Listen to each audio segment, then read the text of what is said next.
સુરત શહેરમાં વધતી ગરમી અને હીટ વેવના કારણે લોકો ત્રાહિમામ પુકારી ઉઠ્યા છે.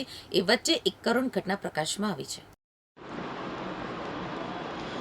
પોતાની લાડકવાઈ દીકરીને ધોરણ 12 કોમર્સની બોર્ડની પરીક્ષાના કેન્દ્ર પર મૂકીને પરત ફરી રહેલા કઠોર પ્રાથમિક શાળાના શિક્ષક રસ્તામાં જ બેભાન થઈને ઢળી પડ્યા હતા અને ટૂંકી સારવાર બાદ તેમનું નિધન થયું હતું.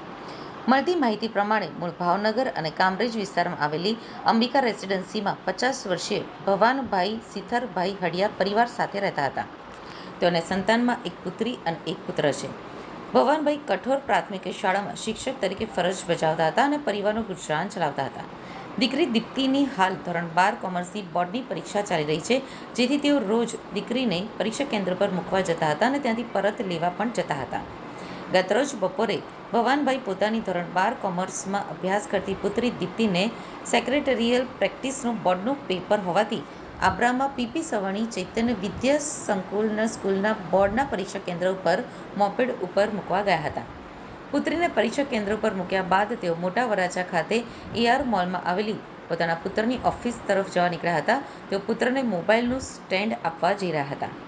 મોટા વરાછા ખાતે સુદામા ચોક નજીક અતિશય ગરમીના કારણે ભવાનભાઈને ડિહાઇડ્રેશન થયું હતું, જેના કારણે તેઓને ચક્કર આવતા તેઓ ચાલુ મોપેડ ઉપરથી બેભાન થઈને રોડ ઉપર જ ઢળી પડ્યા હતા.